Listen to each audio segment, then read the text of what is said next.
ناظرین، ایران اور امریکہ اور اسرائیل کے درمیان جاری جنگ اب دوسرے ہفتے میں داخل ہو چکی ہے۔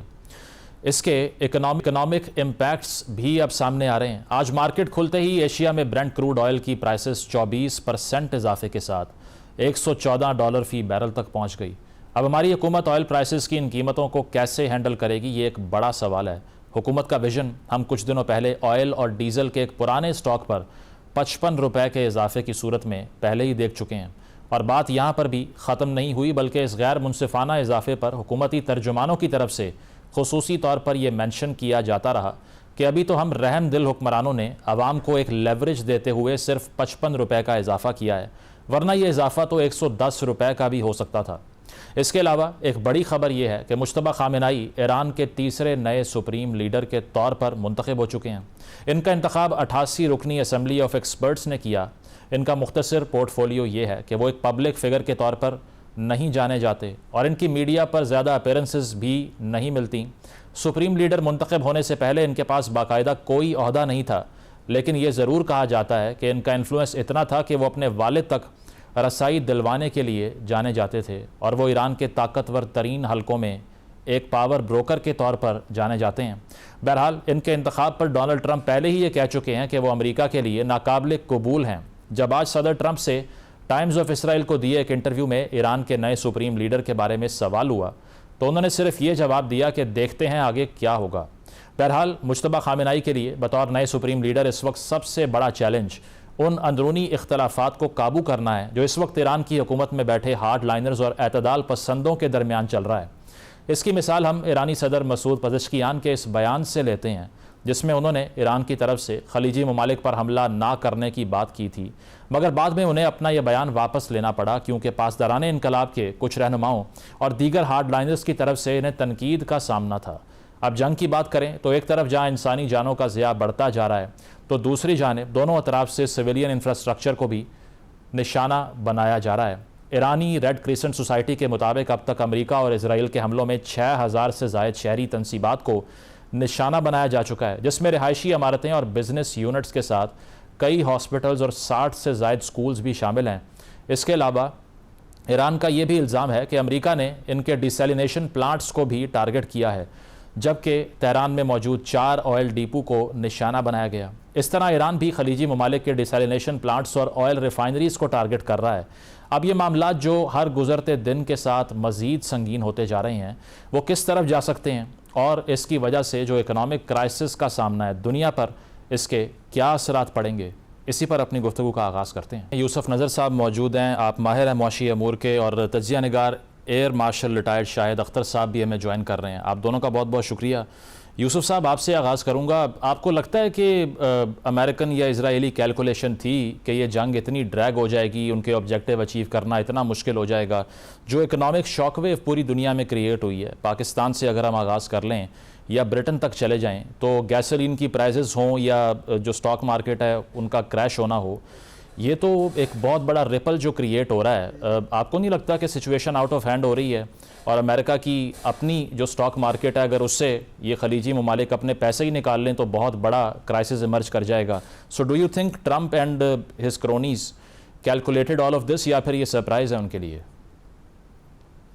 شکریہ۔ دیکھیں، پہلی بات تو یہ ہے کہ جو اس وقت ہو رہا ہے وہ اس کی جو بہت بڑی وجہ جو اسرائیل کی پالیسی ہے، اور اس وقت جو صدر ٹرمپ کی پریزیڈنسی ہے، ان کی جو خارجہ پالیسی ہے خاص طور پہ مڈل ایسٹ میں، وہ اس پہ اسرائیل بہت حاوی ہے۔